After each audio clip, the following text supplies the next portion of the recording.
श्रीमद्भागवत महात्म्य अध्याय 5 श्लोक संख्या 65 वंशीधरी टीका।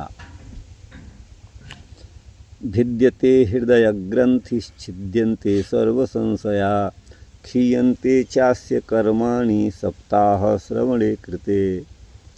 सप्ताह श्रवण करने पर हृदय ग्रंथि भिद्यते, हृदय की जो गांठ है, अर्थात गांठ का तात्पर्य हृदय में हमारे जो गलत संस्कार हैं, सांसारिक विषय वासना जो भरी हुई है, वो हृदय की गांठ नष्ट हो जाती है, खुल जाती है। और छिद्यन्ते सर्व संशया, सारे संशय नष्ट हो जाते हैं।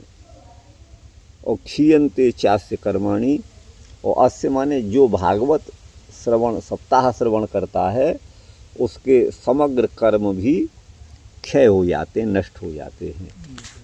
क्योंकि जब तक कर्म रहेगा, पुण्य पाप रहेगा, और पुण्य पाप रहेगा तब तक भगवत प्राप्ति असंभव है।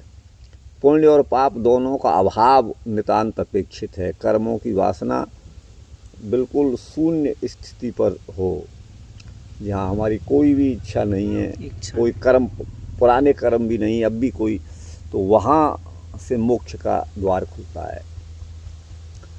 संसार कर्दमालेप प्रक्षालन पटीयसी कथा तीर्थे स्थिते चित्ते मुक्तिरेव बुधई स्मृता। बुधई वन विद्वानों ने उसको मुक्ति कहा है। क्या कहा है? मुक्ति। हाँ, कि ये संसार कर्दमालेप, संसार एक कीचड़ भरा हुआ तालाब है जी। तो संसार रूपी कर्दम माने कीचड़ के आलेप से हम सभी प्राणी लिपे हुए हैं। और उसका प्रक्षालन करने में पटीयसी माने जो निपुण है, प्रवीण है, वो केवल कथा रूपी तीर्थ ही है। जैसे किसी सरोवर में अपने गंदगी को धोते हैं, प्रक्षालन करते हैं, तो कथा रूपी तीर्थ में ही संसार रूपी कीचड़ को धोया जा सकता है। जो कथा रूपी तीर्थ जब चित्त में स्थित हो जाएगा, उसी समय मुक्ति होती है, तभी मुक्ति संभव है। ऐसा बुधई विद्वानों ने स्मृता कहा है। एवं ब्रुवति वै तस्मिन् विमान मगमत तदा वैकुंठ वासिभिर्युक्तम प्रस्फुरत दीप्ति मंडलम। एवं ब्रुवति वै तस्मिन्, इस प्रकार वहाँ कथा में ऐसा कहने पर, ऐसा कहा जा रहा था। तदा माने उसी समय विमानम अगमत, वहाँ विमान पहुँच गया, जो विमान वैकुंठ वासियों से युक्त था। प्रस्फुरत दीप्ति मंडलम, वैकुंठ वासियों के दिव्य देह की जो आभा थी, दीप्ति थी, प्रभा थी, द्युति थी, है ना, वो प्रस्फुरित हो रही थी। सर्वेषां पश्यताम भेजे विमानम धुंधुली सुतः। तो देखिए, सभी के देखते देखते धुंधुली नंदन धुंधुकारी ने विमानम भेजे, विमान का सेवन किया, विमान पर आरूढ़ हुए। विमाने वैष्णवान वीक्ष्य गोकर्णो वाक्यम अब्रवीत। उस विमान पर वैष्णवों को देख करके गोकर्ण ने यह वचन कहा, गोकर्णवाच। अत्रैव बहवः सन्ति श्रोतारो मम निर्मला। यहाँ तो मेरे श्रोता निर्मल मन वाले बहुत सारे संत भी बैठे हुए हैं। आनी तानी विमानानी न तेषाम युगपत कुतः, एक साथ उन सब के लिए विमान क्यों नहीं लाए गए। श्रवणम समभागेन सर्वेषाम यह दृश्यते, सभी ने समान रूप से कथा का श्रवण किया है, लेकिन फल भेदः कुतो जातः, इस फल में भेद क्यों हुआ। प्रब्रुवन्तु हरिप्रिया, आप हरि के प्रिय दास हैं, इस रहस्य को बताएं, ऐसा कहा। तब जो है इसका अनुवाद आप देख लीजिए, यहाँ पर है 65वां। मुक्ति साधनमपि एतद्, यह मुक्ति का साधन है। सप्ताह श्रवण, 7 दिन के मध्य में कथा श्रवण कर लेने पर जो श्रोता है उसके हृदय की गांठ भिद्यते, भिन्न हो जाती है, नष्ट हो जाती है, खुल जाती है। समग्र संशय जो हैं वो क्या हैं? असंभावना, विपरीत भावना रूप जो भी संशय हैं वो भी छिन्न भिन्न हो जाते हैं।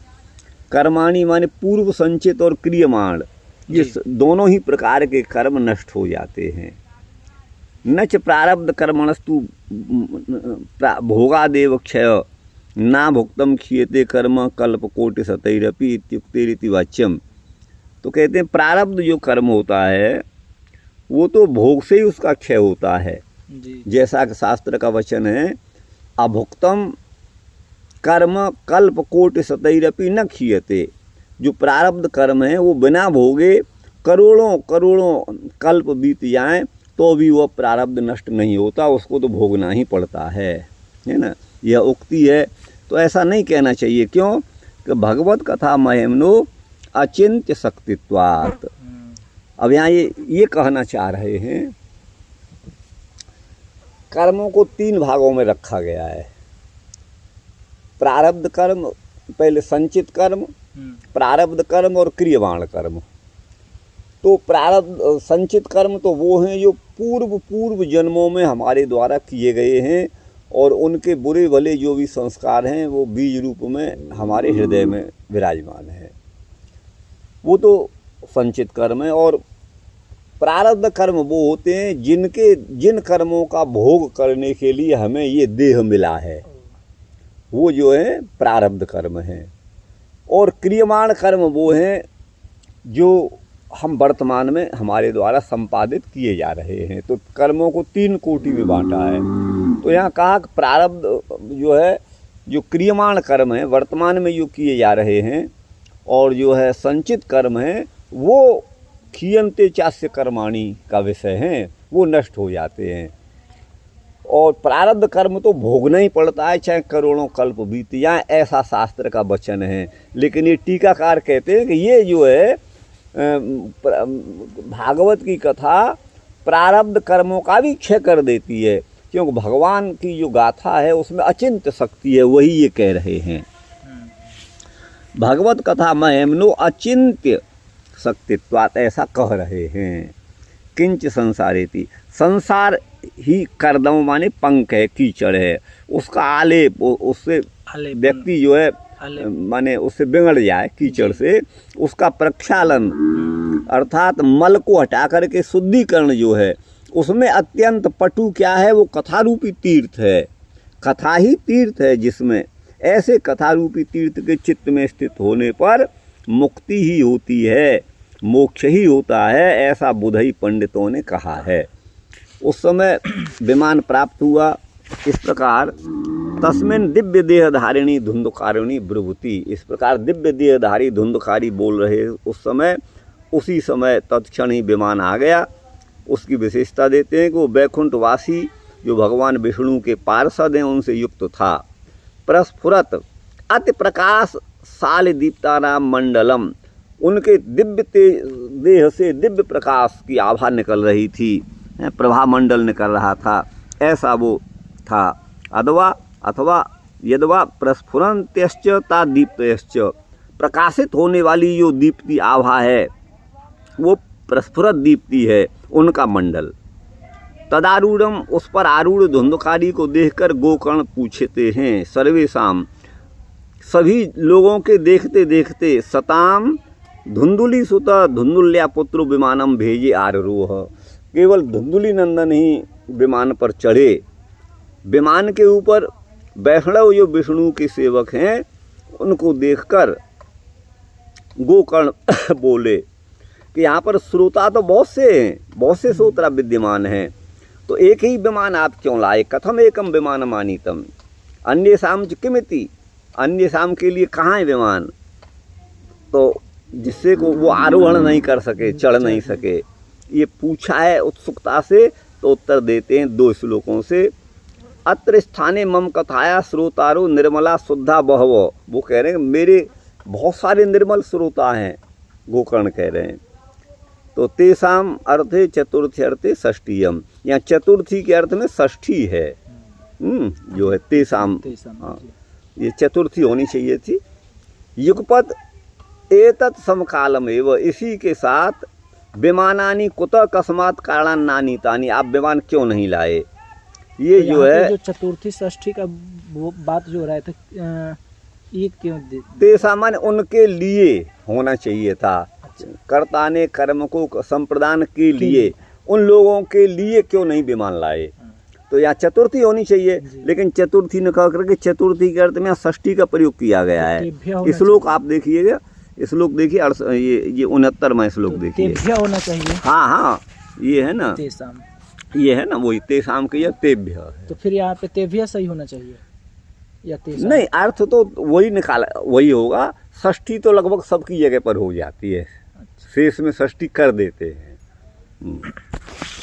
युगपत एतत्, इसी के साथ विमान क्यों नहीं, कस्मात् कारणात् न आनी तानी, क्यों नहीं लाए। तो यहाँ तो श्रवणम, यहाँ तो श्रवण सभी ने समान भाग रूप से, तुल्य रूप से, सर्वेशाम मैंने सभी ने किया है, ऐसा कहा।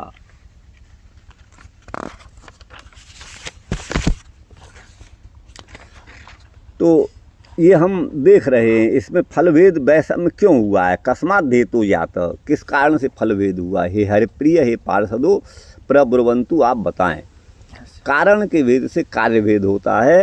हाँ, इस न्याय का आश्रय लेकर के उत्तर देते हैं ये 4 श्लोकों के द्वारा, सार्धैष चतुर्थ 4.5 श्लोकों के द्वारा उत्तर देते हैं। तो वो श्लोक हैं, हरिदास ऊचु श्रवणस्य विभेदेन फलभेदोपि संस्थितो। कहले लोगों ने जो सुना तो बहुत सारे लोगों ने, लेकिन श्रवण में भेद था, इसलिए फल में भी भेद हुआ है। श्रवणम तो कृतम सर्वै न तथा मननम कृतम। श्रवण तो सब ने किया, लेकिन मनन सभी ने नहीं किया, धुंधकारी ने किया। फलभेदस्ततो जात, इसलिए इसमें फलभेद हुआ। तो भजनादपि मानद, है ना।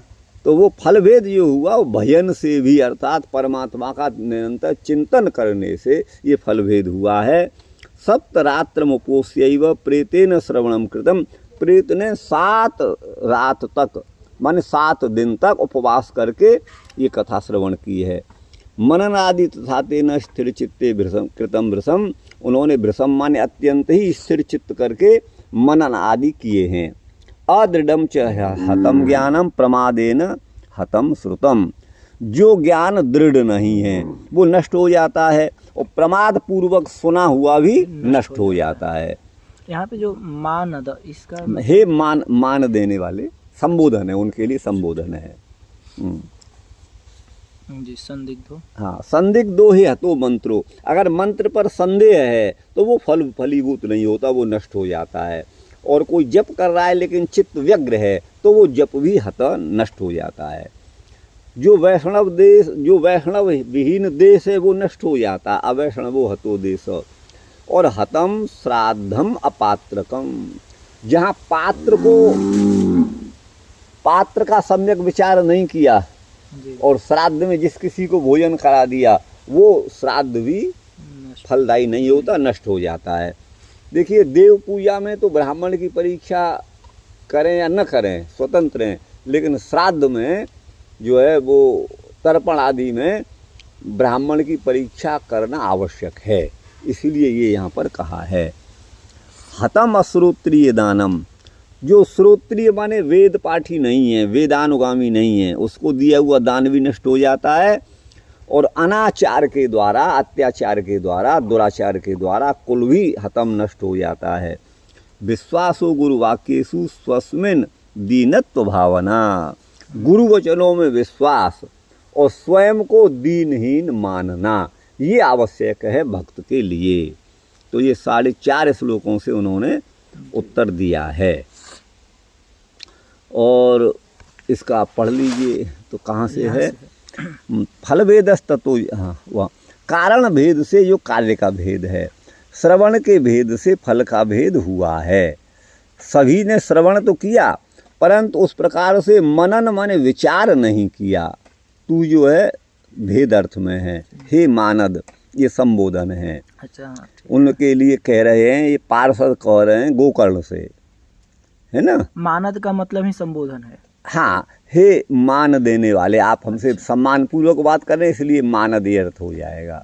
अर्थ तो बहुत सारे हो जाएंगे, हम करेंगे तो।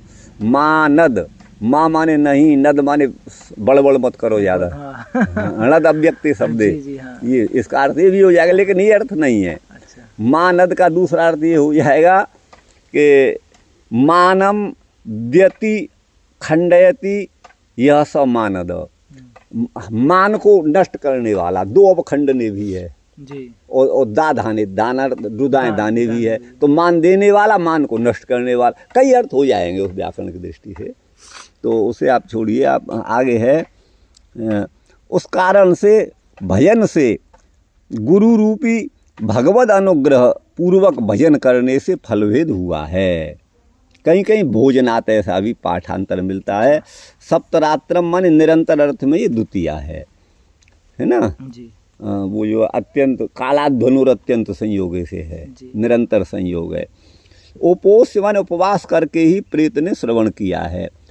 तो इस प्रकार उस प्रेत ने स्थिर चित्त होकर के, निश्चल चित्त होकर के, भृशम माने अत्यंत जो है मनन चिंतन किया है। इसी आदि पद से निदिध्यासन आदि लेना चाहिए। अदृढ़म शिथिलम ज्ञानम, निदिध्यासन माने श्रवण, मनन, निदिध्यासन, धारणा, ध्यान, ये सब समाधि जो योग के अंग है ना, वो आदि उनका संग्रह है निदिध्यासन। यहाँ हेतु कहते हैं अदृढ़ माने जो शिथिल ज्ञान है, पक्का नहीं है अभी, वो ज्ञान भी नष्ट हो जाता है ना। भवती ये क्रिया का अन्वय करना पड़ेगा। आगे भी हतम माने श्रतम नहीं, श्रुतम होगा। अच्छा। हाँ, श्रुतम है, आगे मूल में वही श्रुतम होगा। ये श्रुतम है। हाँ, तो वही कहते हैं शास्त्र को हमने सुना लेकिन प्रमाद पूर्वक सुना, तो प्रमाद उसे नष्ट कर देता है। ये संदिग्ध है, इत्थम अनित्थम वा, इस प्रकार का जप उचित है अथवा अनुचित है, ये संदेहास्पदी भूत है। और जो गुरु परंपरा से संप्रदाय से रहे थे वो मंत्र भी नष्ट हो जाता है। जो व्यग्र चित्त है, विविध प्रकार से जो वृत्ति विशेष जो हैं वो इधर उधर भाग रही हैं, मन की भावनाएं, इस प्रकार का असावधानी पूर्वक जो चित्त है, तो उससे जो जप करेंगे तो वो भी नष्ट हो जाता है। मंत्र आदि रहता। नास्ति वैष्णवो विष्णु भक्तो यस्मिन सदेशो हत, जहाँ कोई विष्णु भक्त नहीं, वैष्णव के बिना वो देश भी नष्ट हो जाता है। शास्त्री जी, अब यहाँ नष्ट होने का मतलब क्या बताएंगे? नष्ट होने का मतलब वो एक तो हणस आदर्शने से नष्ट बना है, माने उसकी सत्ता नहीं रहती है, वो रूपांतरित हो जाता है, दुर्गति को प्राप्त होता है, ये मतलब है। नष्ट का मतलब दुर्गति को प्राप्त होगा। सऊदी अरब इत्यादि जो जगह है तो वहाँ पर वैष्णव नहीं, तो सबका क्या होगा? हाँ, अब तो देखिए वो उस दृष्टि से तो वो नष्ट ही है। देखिए जहाँ जहाँ गलत काम है, चाहे सऊदी अरब है चाहे भारत ही ले लीजिए, यहाँ पर ही आप देखिए वहाँ क्यों जाते, पाकिस्तानी भारत ले लीजिए, यूपी ही ले लीजिए, जहाँ गो हत्या हो रही है और मतलब मार काट हमेशा मची हुई है, वहाँ सब यही है। आपको बता दें तो वैष्णव का मतलब ये नहीं है कि हम केवल मतलब किसी संप्रदाय का, माने वैष्णव संप्रदाय का व्रत लेकर के हम उसका जप करें। तो वैष्णव का मतलब है वैदिक जो विधान है उसका उल्लंघन जहाँ होता है वो अवैष्णव देश है, ऐसा मानिएगा। तो जहाँ गलत काम होगा वो सब वहाँ, चाहे भारत हो चाहे कहीं भी हो। हाँ। नास्ति पात्रम धर्मशास्त्रोक्त लक्षण संपन्नम, धर्मशास्त्र में पात्र के जो लक्षण कहे हैं उनसे संपन्न नहीं है ना जी। संपन्नम पात्रम ब्रह्म यस्मिन् तथा, यहाँ ब्रह्म का अर्थ करते हैं ब्राह्मण। शास्त्रोक्त रीति से है ना युक्त अगर ब्राह्मण नहीं है तो वो उसके द्वारा किया गया श्राद्ध, जो पार्वण आदि श्राद्ध हैं वो नष्ट हो जाते हैं। अश्रोत्रिय माने वेद पाठ रहे थे, अगर ब्राह्मण है तो उसको दिया हुआ दान भी नष्ट हो जाता है। और जो आचार सदाचार जिसमें नहीं है, क्यों आचार प्रथम धर्म है, सदाचार, आचार का मतलब सदाचार, सत्पुरुषों का आचार आचरण, तो वो उससे विहीन भी अधर्म का हेतु होता है। श्रवण के सफलता के लिए साधन है गुरुवाक्येषु गृह्णाति हिताहितमिति, गुरु है ना, जो गृह्णाति हिताहितम, इसमें तुम्हारा हित है, इस कार्य को करने में अहित है। यह जो गृह्णाति माने जो उपदेश देता है वो गुरु है। हाँ, गृह्णाति हिताहितमिति गुरु, गुरु की परिभाषा गृह्णाति से है, इतनी है,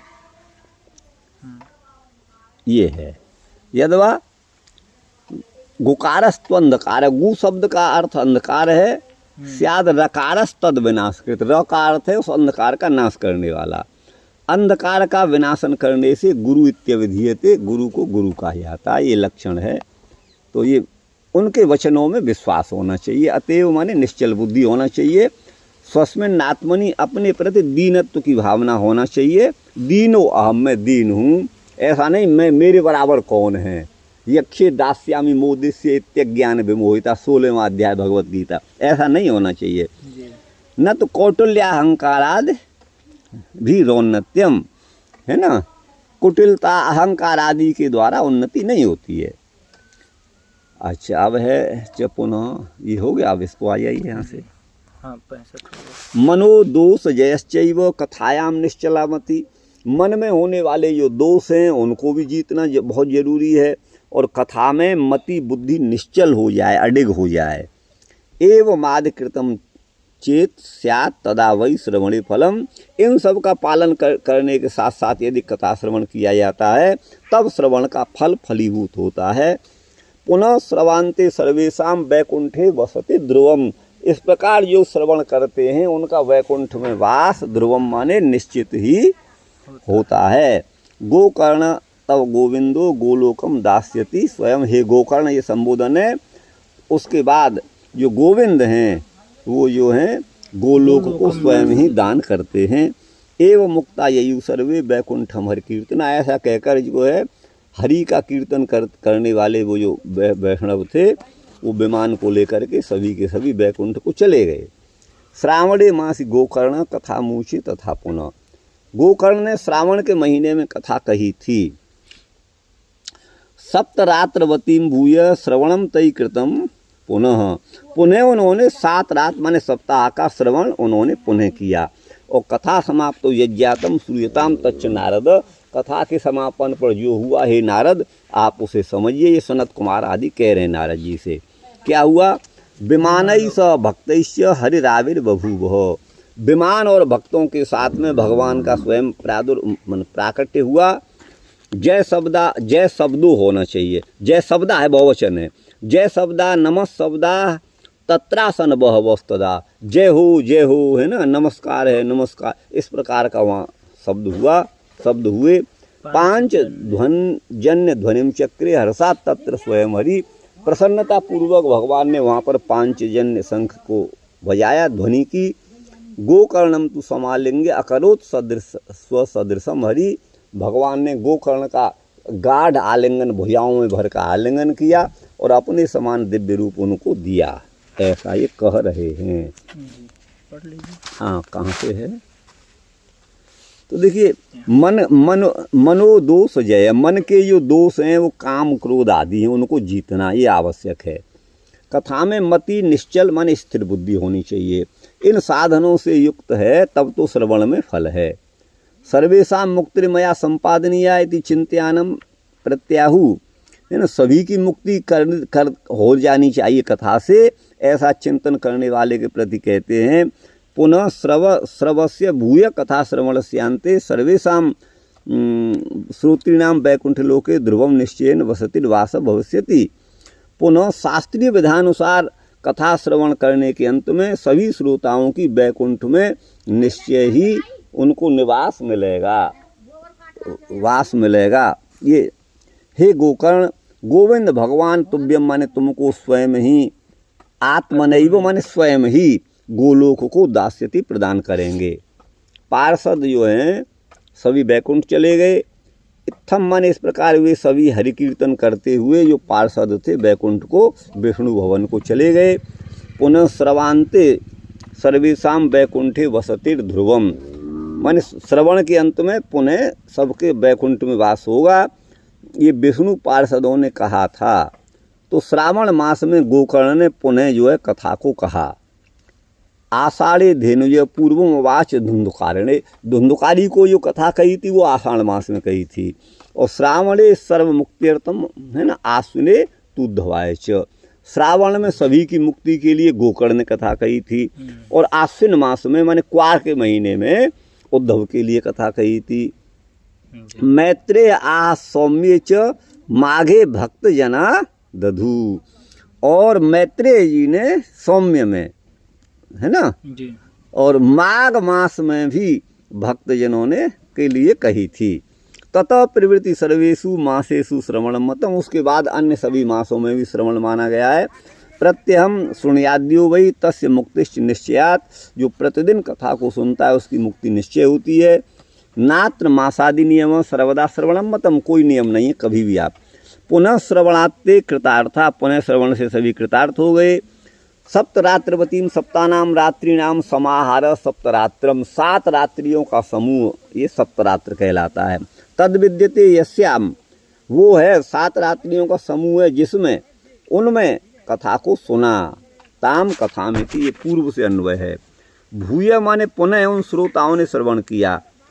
सप्तरात्रम व्रती भूय, 7 रात पर्यंत व्रत का पालन करते हुए ये पाठ साधु है, ऐसा गुरुजन कहते हैं। सांप्रदाय कहते हैं पूर्व श्लोक में गोकर्णेन सह अन्वय माहु, पूर्व श्लोक में गोकर्ण के साथ उसका अन्वय है, ऐसा कुछ सांप्रदायिक लोग कहते हैं। हे नारद, कथा की समाप्ति में, कथा के अवसान पर, है ना, पूर्तौ इति यावत, कथा पूरी हो जाने पर जो आश्चर्य हुआ उसे सुनो। हरि ने स्वयं आविर्भूत होकर के श्रोताओं को बैकुंठ ले जाने के लिए, है ना, जी। कृतवान, उन्होंने, भगवान ने निश्चय किया, ये विमानों पर बैठ करके भक्तों के साथ ये हरि प्रादुर्भूत हुए। तो ह जो है वो स्पष्ट अर्थ में है। तो उस समय जय शब्द और नमः शब्द बहुत सारी संख्या में हो रहा था, वहाँ बहुत सारे हरिभक्त आए हुए थे। हर्षेण शंखम, है ना, जी। हर्ष से भगवान ने शंख को बजाया, वादित्व बजा करके, और गोकर्ण का आलिंगन करके स्वसदृशम हरि का अकरोत, भगवान ने अपने समान बना लिया।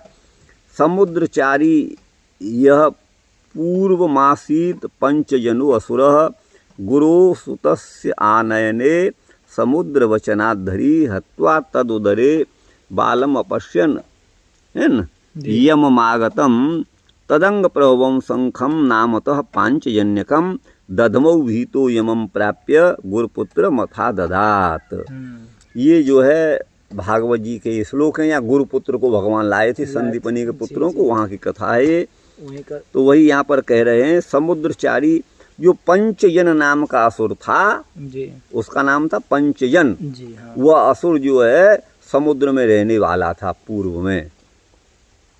गुरु सुतस्य आनयने, अपने गुरु के पुत्रों को भगवान गोविंद जब लाए, है ना, तो समुद्र के वचन से ही हरि ने स्वयं क्या किया, हत्वा तदुदरे बालम अपश्यन, है ना, अपश्यन यममागतम, तो उसको पंचजन नाम के असुर को मार करके उसके उदर में बालक को देखा, ठीक है ना। हाँ, और उस भगवान को आया हुआ भगवान वहाँ गए, और तदंग प्रभवम शंखम, उस पंचजन नाम के असुर के अंग से, तदंग का मतलब है प्रभव माने उत्पन्न हुआ शंख था, इसलिए उसका नाम रखा पांचजन्य। दधमौ भीतो यमम प्राप्य गुरुपुत्रम, और उसी शंख को बजाया भगवान ने, तो जो यमराज डर गया, है ना, तो दधमौ भीतो यमम प्राप्य, उस यम को प्राप्त करके गुरुपुत्र मथा दधात, गुरुपुत्रों को सौंप दिया।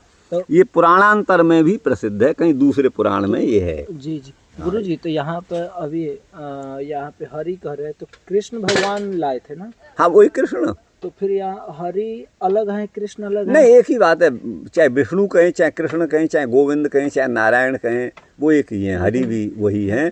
आप अमरकोश पढ़िए, वो सब उन्हीं के नाम है ये। लेकिन ऐसे बताइए, विष्णु किन्हीं को क्षीर सागर में रहते हैं, तो कोई ऐसे ही रहते हैं? देखिए, ये जो है पौराणिक कथाएं वो अपने दूसरे दृष्टिकोण से हैं, ऐसा कुछ नहीं है वो क्षीर सागर में रहते हैं। बाकी तो क्षीर सागर में ही रहते हैं, तो बैकुंठ में फिर वो रहते हैं। ये इनका कोई शास्त्रीय आधार, तो दार्शनिक आधार है, वैदिक आधार तो है नहीं। मैं आपको अपनी 2 शब्दों में बता रहा हूँ।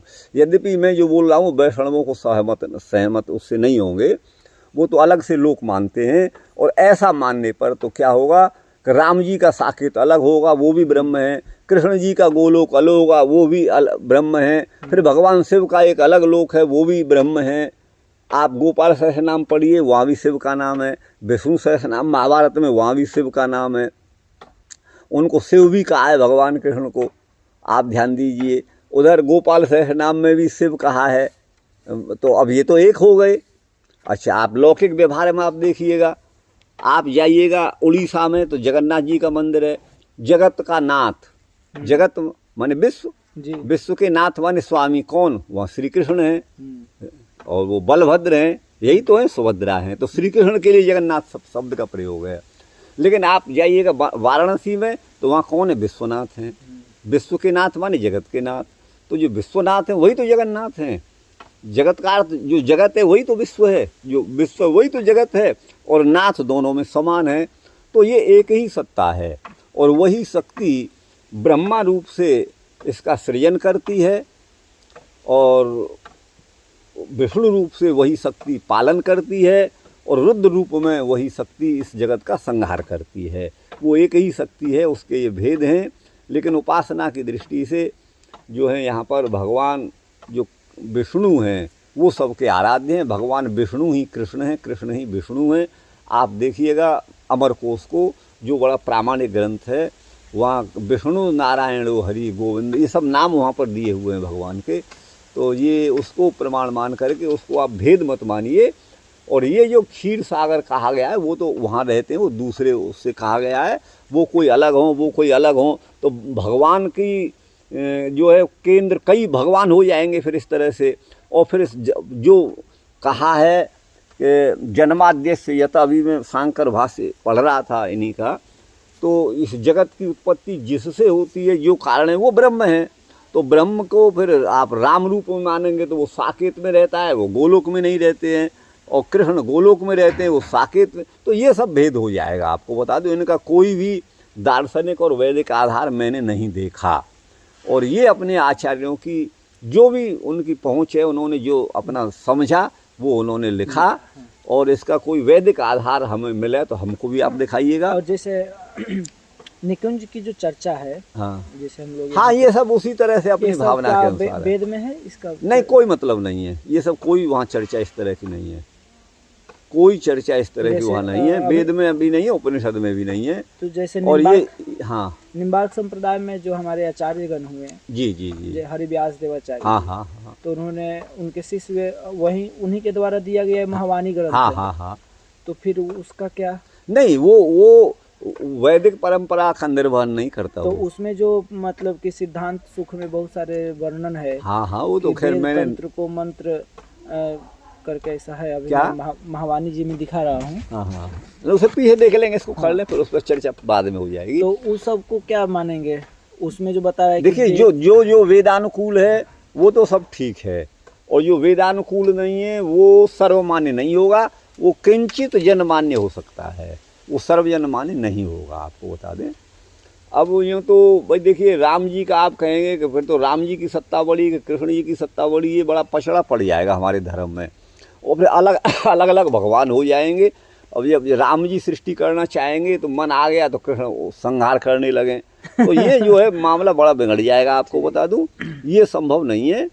तो परमात्मा जो है वो एक ही है, उसके अनेक नाम हैं, ये सत्य है। और जो भी वेदानुकूल है वो सब शास्त्र सत्य हैं, और जो वेदानुकूल नहीं है वो अपने मन के द्वारा अपनी भावना पर आधारित हैं। लेकिन कोई भी ऐसी भावना, जैसे आपने महावाणी का नाम लिया या फिर अन्य ग्रंथ, युगल शतक या जो कोई भी अन्य संप्रदायों के ग्रंथ हैं, तो वो अगर जहाँ माने एक मानवीय आचार का उल्लंघन जहाँ नहीं होता, और जो वैदिक आचार का जहाँ उल्लंघन नहीं होता, और उसके साथ वो अपनेपन को लेके चलते हैं, तो वो ठीक ही है। और जहाँ वैदिक वांग्मय का खंडन होता है, उसे विपरीत दशा में जाते हैं, तो उसे तो स्वीकार नहीं किया जा सकता। क्योंकि वेदो खिलो धर्म मूलम, समग्र धर्म का जो मूल है वो वेद है। और वेद के बिना जो है, वेद को बिना प्रमाण माने न तो आपका मीमांसा शास्त्र प्रवृत्त हुआ है और न आपका वेदांत दर्शन ही प्रवृत्त हुआ है। तो जहाँ वेदांत दर्शन है वहाँ पर वैदिक सूत्रों के द्वारा ही समझाया गया है अपने मंतव्य को, तो वही है। ऐसा नहीं है कि भाई देखिए, अब नए नए संप्रदाय बनते जाते हैं। अब देखिए, एक तो यही संप्रदाय बन गया। अभी मैं एक डिबेट सुन रहा था, उसकी ये देवकी नंदन से कई 4-5 पत्रकार प्रश्न कर रहे थे, तो मैं सुन रहा था अभी। जी। तो कुंभ में मुसलमानों का प्रवेश, ये सब चर्चा, तो उसी पर बहुत सारी बात आई। तो ये जो है सर्वमान्य बात वही होगी जो वेदानुकूल होगी, और जो वेद विरोधी होगी वो मान्य नहीं हो सकती। मतलब ऐसा मेरा दृढ़ निश्चय है। और मैं किसी संप्रदाय का विरोधी भी नहीं हूँ, लेकिन पूर्वाग्रह से ग्रसित भी नहीं हूँ, यद्यपि मैं भी निम्बार्की हूँ। तो जो भी मुझे वेदानुकूल सत्य है वही मैं स्वीकार करता हूँ, आपको बता दूँ। और जो आपने कही थी कि भगवान विष्णु तो वहाँ क्षीर सागर में रहते हैं, देखिए विष्णु नाम ही उसका है वेवेष्टि, ये विश्व प्रवेश ने धातु, वेवेष्टि व्यापनोति चराचरात्मकम जगत इति विष्णु। समग्र वर्ल्ड में माने व्याप्त, सारे संसार में, संसार से परे भी जो कोई लोकांतर हैं, जहाँ वहाँ जहाँ कहीं भी सब जगह जो व्याप्त हैं, उस सत्ता का नाम, परब्रह्म का नाम विष्णु है। व्यापक होने के नाते ही भगवान को विष्णु कहा गया है। अब आप उसे केवल क्षीर सागर तक समेट लेंगे तो फिर जो है वैदिक सिद्धांत का, और फिर इस शब्द की सार्थकता नहीं रह जाएगी। व्याकरण के अनुसार कोई इसकी सार्थकता नहीं रहेगी। फिर तो विष्णु का अर्थ एक सिमट कर क्षीर सागर ही रह जाएगा। और वो फिर तो वहाँ विष्णु है ही नहीं, फिर तो यहाँ तो कुछ भी पाप करो भगवान देख ही नहीं रहे, तो ऐसा हो जाएगा। तो इसलिए वो एक ही हैं, और जो है कृष्ण ही परब्रह्म है। ध्यायेम कृष्णम कमलेक्षणम हरिम, ये परम सत्य है। ऐसा जो है वो पंचम वेद महाभारत का भी कहना है, और भगवत गीता जो महाभारत के अंतर्गत है वह उसका भी वही कहना है कि भगवान श्री कृष्ण साक्षात परब्रह्म हैं। इसमें कोई दो राय नहीं है, वो पूर्णावतार हैं, और उनके जो कार्य हैं वो उसी तरह के हैं जो उनकी ब्रह्मत्व की सिद्धि करते हैं। जो भगवान ने किया वो सब उन्हीं के अनुरूप है, वही कर सकते थे, दूसरा कर नहीं सकता था। इत्यलम विस्तरेण। आगे चलिए, कहाँ हैं अभी? यहाँ तक हम लोग पढ़ लिए, अब यहाँ। हाँ, पुराणांतर में प्रसिद्ध है। पांचजन्य संख्य, उसकी ध्वनि माने नाद को कथा के स्थान में स्वयं आत्मनैव माने अपने आप भगवान ने हर्ष से किया। तू शब्द उक्तादधिक फल, माने जो फल यहाँ भागवत श्रवण का कहा है उससे भी और अधिक फल है। इस बात को तू शब्द कह रहा है। गोकर्णम समालिंग्य, गोकर्ण का आलिंगन करके, उनसे मिल करके अपने सदृश भगवान ने हरि अकरोत। अन्यानपि स्वपार्षदांश चक्कु, अन्य पार्षदों को भी भगवान ने, श्रोताओं को उसी प्रकार से कर लिया। श्रोत्रीन अन्यान घनश्यामान पीत कौशेय वाससः किरीटिन कुंडलिन तथा चक्रे हरिक्षणात्। तो भगवान ने क्षण भर में अन्य श्रोताओं को भी घन के समान उनका श्याम वर्ण का देह हो गया। पीला और कौशेय माने रेशमी वस्त्र सब वो धारण किए हुए थे, सभी किरीट पहने हुए थे, मुकुट पहने हुए थे, कुंडल धारण किए हुए थे। भगवान ने क्षण भर में ये सब कर दिया। तदग्राम्ये स्थिता जीवा, उस गांव में जो भी जीव स्थित थे, आस्व चांडाल जातय, घोड़ा हो चाहे गधा हो या चंडाल जो भी जाति के थे, विमाने स्थापिता तेपी, उन सबको विमान पर स्थापित कर लिया गोकर्ण की कृपा से। तदा उस समय प्रेषिता हरिलोके ते यत्र गच्छन्ति योगिनः, जहाँ योगी जन जाते हैं उस हरिलोक को प्राप्त कराया, भेजा। गोकर्णेन स गोपालो गोलोकम गोपवल्लभम, कथा श्रवणत प्रीतो निर्ययौ भक्तवत्सलः। कहते हैं गोकर्ण के साथ जो गोपाल थे, वो भी जो गोपों के वल्लभ भगवान श्री कृष्ण हैं, गोपाल हैं, वो भी गोलोक को गए किस गोकर्ण के साथ। कथा श्रवणत प्रीतो निर्ययौ भक्तवत्सल, कथा के श्रवण से प्रसन्न जो हरि हैं, भक्तवत्सल हैं, भक्तों पर दया कृपा करने वाले हैं, वो चले गए। अयोध्यावासिन पूर्वम यथा रामेण संगता, जैसे अयोध्यावासी जो है भगवान राम के साथ सभी वैकुंठ को चले गए थे। तथा कृष्णेन ते नीता गोलोकम योग दुर्लभम, योगी दुर्लभ जो वैकुंठ है उस लोक को भगवान श्री कृष्ण अपने कथा के श्रोताओं को ले गए। यत्र सूर्य से सोमस्य सिद्धानाम न गति कदा, कदाचिदपि न तो यहाँ पर सूर्य की गति है, न चंद्रमा की गति है, न सिद्धों की ही गति है। तम लोकम ही गतास्ते तु श्रीमद्भागवत श्रवात, श्रीमद्भागवत के श्रवण से उस लोक को वो गए। ब्रूमोद्यते किम फल वृंद मुज्ज्वलम सप्ताह यज्ञेन कथा सुसंचितम कर्णेन गोकर्ण कथाक्षरम यही पीतम च ते गर्भगता न भूयः। कहते हैं ब्रूमोद्यते किम फल वृंद मुज्ज्वलम। इस एक फल नहीं, फल वृंद बहुत सारे फलों का समूह है। कथा सुनने से उस उज्ज्वल फल को सप्ताह यज्ञ के द्वारा जो प्राप्त होता है उसका वर्णन हम तुमसे कहाँ तक करें। अद्य किम ब्रूमो, क्या हम कहें। जो कथा में संचित किया गया पुण्य है। तो आगे कहते हैं कर्णेन गोकर्ण कथाक्षरम यही माने जिन लोगों ने, कर्णेन माने अपने कान के द्वारा, गोकर्ण की कथा के एक अक्षर को भी जिन्होंने पान किया है अपने कर्ण विवर के द्वारा, ते भूय गर्भगता न, उनको पुनः माँ के पेट में नहीं आना पड़ता, अर्थात वो मुक्त हो जाते हैं, ऐसा इनका तात्पर्य है। हाँ, कहाँ से है गुरु भाई? यहाँ से। तो अन्य पार्षदों को भी भगवान ने वैसा ही कर लिया। तत्क्षण अन्य श्रोताओं को भी घन के मेघ के समान श्याम वर्ण के वो हो गए। पीत माने पीत वर्ण के, कौशे माने पट्ट निर्मित माने रेशमी, वासांसी माने वस्त्र वो सब पहने हुए थे। किरीट मस्ती ये सामते तथा माने किरीट धारण किए हुए थे, मुकुट धारण किए हुए थे और कुंडल धारण किए हुए थे। ऐसा भगवान ने उनको चक्रे माने बना दिया। भक्ति के परवश होकर के अत्यंत विचित्र आश्चर्य हुआ। तो सर्वे सार्धेन 1.5 श्लोक से बता रहे हैं। आज समन्ततः माने चारों ओर जो भी स्व माने कुत्ते चांडाल जाति के थे, स्व चांडाल पशु है ना, पशुपच अश्वपच आदि जो थे, अश्वपच नहीं स्वपच है, स्व चांडाल स्वपच आदि। स्वपच माने जो कुत्ते को भी बनाकर खा जाए वो स्वपच, नीच निम्न। तो वो भी सब आदि शब्द जो है अंत के अर्थ में बोधना चाहिए, माने सभी को। स्तंभादयो गृहायतिवत तद अधीतवान द्वापरादौ इति व्यासोक्ति वच्च।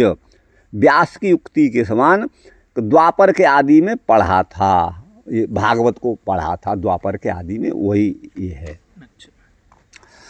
जाति पर्यंता ये जीवा, जाति पर्यंत ये भी जीव, जो भी जीव उस गांव में थे वे सभी उस काल में हरि ने, भगवान ने विमान में स्थापित कर लिए।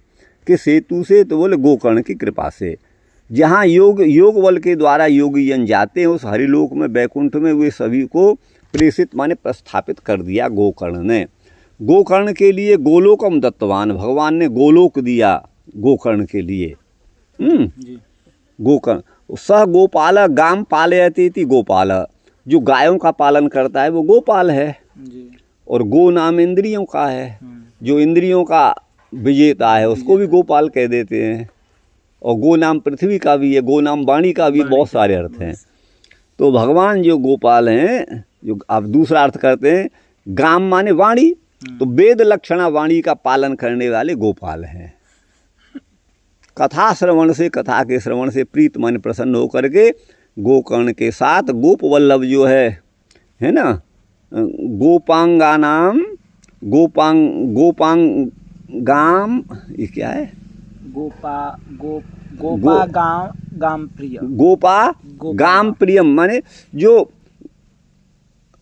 गोपा गाम प्रियम, तो माने गायों से प्रेम करने वाले, ये मतलब है। हाँ। गोलोक को वो चले गए। जो भक्त वत्सल हैं, भक्तों में जो वत्सल माने कृपालु हैं, भक्तों के प्रति दया करने वाले हैं, अथवा भक्तों को वत्स माने पुत्र के समान जो ग्रहण करते हैं, ल माने ग्रहण करते हैं, स्वीकार करते हैं, वो भक्त वत्सल हैं। परोपकार करने में श्री कृष्ण जो हैं वो रामचंद्र के समान है, इस बात को सोचते हैं। जैसे अयोध्यावासी जो है, अयोध्या में निवास करने वाले जो थे वो पूर्व माने पहले राम के साथ बैकुंठ को गए, उसी तरह से योगियों को भी दुर्लभ, योगियों के द्वारा जो दुष्प्राप्त गोलोक है वो सभी उस लोक को कृष्ण के साथ गए। श्रीमद् भागवत का श्रवण मुक्तिदायक है, उस अर्थ को दृढ़ करते हुए कहते हैं कि जिस लोक में सूर्य से रवे सोम से चंद्र से सिद्धानाम गति देवानाम गति कदा कस्मिन्नपि काले न भवती, अर्थ आप समझ गए होंगे। हाँ। जहाँ सूर्य चंद्रमा सिद्ध आदि की गति जिस लोक में नहीं होती, काल की भी गति नहीं है, किसी भी काल में नहीं होती है ना जी। तो पक्षांतर में गति शब्द प्रकाशवाची है। उस लोग, वह लोग जो परम धाम है, उसको श्रीमद् भागवत के श्रवण से, श्रीमद् भागवत सप्ताह के श्रवण से वे सभी गता माने प्राप्त हुए ही निश्चय ही। तू शब्द जो है गता नाम पुनरागमन निषेधार्थ, उनको पुनः नहीं लौटना पड़ेगा। जैसा गीता में कहा है, न तद्भासयते सूर्यो न शशांको न पावक यद गत्वा न निवर्तन्ते तद्धाम परमम मम, वो मेरा परम धाम है। जहाँ न सूर्य जिसको उद्भासित करता है, न चंद्रमा, न पावक माने अग्नि, और जहाँ जाकर पुनः लौटना नहीं पड़ता, वो मेरा परम प्रिय धाम है। एतद अधिकम अन्यस्मिन् नास्ति, है ना, इससे अधिक संसार में और कुछ नहीं है। ये सनत कुमार ने नारद को कहा था। उज्ज्वलम अति शुद्धम सप्ताह यज्ञ, सप्ताह एव यज्ञ, सप्ताह रूपी जो यज्ञ है इसके समान उज्ज्वल कथाओं में संचित किया। जो नाना प्रकार की आख्याएँ हैं, आख्यानों में एकीकृत किया गया जो कथानक है, उन कथाओं के समान और कोई दूसरा नहीं है। ये जो है उसके द्वारा कोई बढ़िया संचित नहीं है पुण्य कर्म। उस फल वृंद माने फल समूह को हम अधिक तुमसे क्या कहें।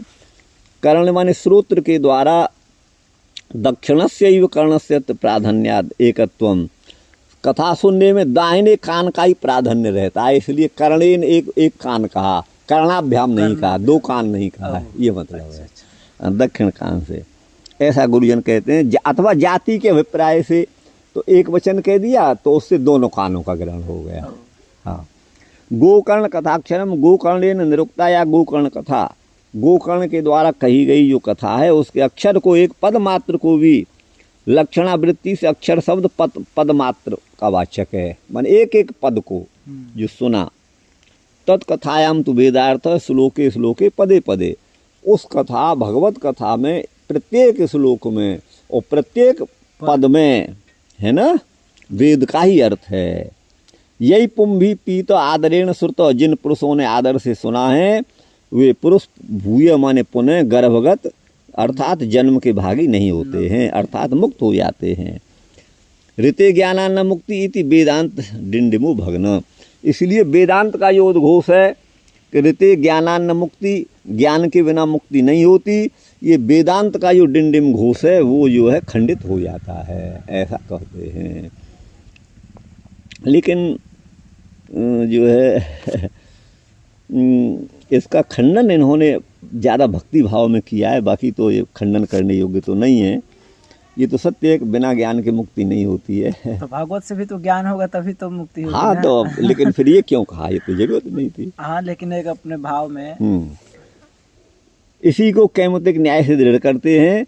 सप्ताह गाथा के श्रवण से जिस मोक्ष रूपी गति को श्रोता यान्ति माने प्राप्त करते हैं, ताम गतिम, उस गति को वाताम पर्णासन देह शोषणई, बात माने वायु का आहार, अम्बु माने जल पीकर, पर्ण माने सूखे पत्ते का आसन माने खा करके, और देह को जो सुखा करके जो लोग, है ना जी, भगवान की आराधना करते हैं। वातो वायुश्च अम्बु च जलम च, अम्बु माने जल और वायु, वात माने वायु और पर्ण माने सूखे पत्रे, ये वाताम्ब पत्र हैं। उनका आसन माने भोजन करके जो देह का शोषण करते हैं, उन साधनों के द्वारा उग्र अति कष्ट साध्य तपस्या के द्वारा भी चिरकाल में बहुत काल से संचित किए गए जो पुण्य हैं उनके द्वारा, और योगई अष्टांग संपन्नश्च, अष्टांग योग की साधना से भी जिस गति को नहीं जाते हैं उस गति को इससे पाते हैं। ये कह रहे हैं न संयान्ति न गच्छन्ति।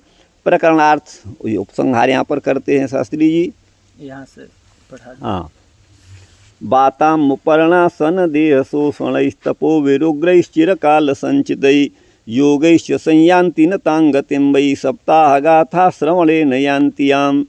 बोले वात माने वायु का आहार, केवल जल पीकर जीवन, अथवा पर्णासन सूखे पत्ते खा करके जो देह का शोषण करके उग्र तपस्याओं के द्वारा, चिरकाल तक संचित तपस्या के द्वारा और योग साधना के द्वारा जिस गति को नहीं प्राप्त करते हैं, उस गति को सप्ताह गाथा के श्रवण से प्राप्त किया जाता है। इतिहास में पुण्यम सांडिल्योपी मनीश्वर, इस पुरातन और पवित्र इतिहास को मुनिवर सांडिल्य ने भी कहा है। कहाँ कहा था? तो पठते चित्रकूटस्थो, चित्रकूट में स्थित होकर कहा था ब्रह्मानंद परिप्लुत, जो ब्रह्मानंद में निमग्न थे। उस समय मुनीश्वर सांडिल्य ने कहा था, आख्यानमे तत्परमं पवित्रम श्रुतम सकृद्वै विदहे दघौहम। यह आख्यान माने कथानक परम पवित्र है, और श्रुतम सकृद्वै, यदि एक बार भी इसको सुन लिया तो वही माने निश्चय ही अघौघम विदहेत, पाप राशि का ये विनाश कर देता है, जला देता है। श्राद्धे प्रयुक्तम पितृतृप्ति मावहेत, यदि श्राद्ध के अवसर पर इस कथा का श्रवण होता है तो पितरों को तृप्ति करने वाला ये है। और नित्यम सुपाठाद पुनर्भवम च, जो नित्य इसका पाठ करते हैं वो उनका पुनर्जन्म नहीं होता, मोक्ष हो जाता है। इति श्री पद्म पुराणे श्री भागवत महात्म्ये गोकर्ण वर्णनम नाम पंचमोध्याय। कृष्णाय वासुदेवाय देवकी नंदनाय च नंदगोप कुमाराय गोविंदाय नमो नमः। देखिए कितना समय हुआ। तो इसका ये तो पढ़ा दीजिए। क्या? अच्छा ये रह गया, यहाँ इसका पढ़ ले। कौन सा श्लोक रह गया? ये 88 तो पढ़ा ही। हाँ ये है, हाँ ये अधुनो तो पढ़ा ही दिया। हाँ यहाँ से चला दे। हाँ 89 से 89 से यहाँ से। हाँ जी। ये जो अधुना माने इस समय उक्तम माने कहा गया पुण्य माने पवित्र इतिहास है, इसको मुनिवर सांडिल्य ने भी मुनि नाम ईश्वरो ब्रह्मानंद परिप्लुतो, जो मुनियों में श्रेष्ठ हैं, ब्रह्मानंद में निमग्न रहने वाले हैं, है ना। ब्रह्मण आनंद तस्मिन् परिप्लुतो, ब्रह्मानंद से जो ओतप्रोत हैं, निमग्न हैं अथवा उससे व्याप्त हैं। अभेद अर्थ में षष्ठी है, राहु के सिर के समान, अर्थात ब्रह्म में और ब्रह्मानंद में अभेद है जी। आनंदम ब्रह्मणो विद्वान न विभेति कुतश्चन, ये श्रुति इसमें प्रमाण है। अर्थात आनंद ही जो है वो ब्रह्म है ना। तो उसको प्राप्त करके विद्वान पुरुष किसी से नहीं डरता, ये श्रुति प्रमाण है। चित्रकूटस्थ चित्राणी कूटानी शिखराणी यस्य स तथा, जहाँ पर्वतों के कूट वाले शिखर बड़े विचित्र प्रकार के हैं वो चित्रकूट है। तत्र तिष्ठति, वहाँ पर रहने वाले। स नित्यम पढ़ते, वो मुनीश्वर सांडिल्य वहाँ रोज पढ़ते थे। इसको फल को कहते हैं। आख्यानम एतद आख्यानम, यह जो आख्यान है परम उत्कृष्ट है। पवित्रम पूतम, शुद्ध कर्म शुद्धि करने वाला है। सकृतवन, एक बार भी श्रुतम सुना है तो अघौघम माने पाप समूह को, ओघ माने समूह, अघ माने पाप, अघौघम माने पाप समूह को विदहित भस्म कर डालता है। श्राद्धे माने पार्वण आदि श्राद्ध में प्रयुक्त होने पर, इसका पाठ करने पर पितरों को तृप्ति माने आनंद देने वाला होता है। ऐसा ये नित्यम प्रतिदिन पाठ से, इसके सुंदर पाठ से तो एतेन ह्रस्व दीर्घ व्यत्यासा स्पष्टाक्षरोच्चारणेन न सम्यक फलावाप्ति इति सूचितम। कहते हैं जो अच्छी तरह से सुंदर पाठ करे उसी को फल होगा। जो ह्रस्व की जगह दीर्घ और दीर्घ की जगह ह्रस्व पढ़ रहा है, वर्णों को गलत उच्चारण कर रहा है, ह्रस्व दीर्घ व्यत्यास और अस्पष्ट अक्षरों का उच्चारण कर रहा है, न सम्यक फलावाप्ति, उसे सम्यक फल की प्राप्ति नहीं होगी, ये सूचित होता है। अपुनर्भवम नास्ति पुनर्भवो जन्म यस्मात् स तथा, जिस कथा को सुनने से पुनर्जन्म नहीं होता उस मोक्ष को भी आवहि देने वाला होता है। इति शेखावाट्यंतर्गत विजयपुर निवासी ब्राजलाल पंडित राम प्रताप विरचितायाम श्रीमद्भागवत महात्म्य टीकायाम ऋजु नाम्न्याम पंचमोध्याय। इस टीका का नाम है ऋजु, ऋजु नामनी, ऋजु कहते हैं सरल को जी, सीधा सरल। ऋजु नाम की ये टीका है और भागवत के महात्म्य पर है। ये राम प्रताप के द्वारा रचित है। ब्रजलाल के पुत्र होने से उनको अपने को ब्राजलाली कह रहे हैं। ये शेखावाटी में रहते थे। शेखावाटी में कोई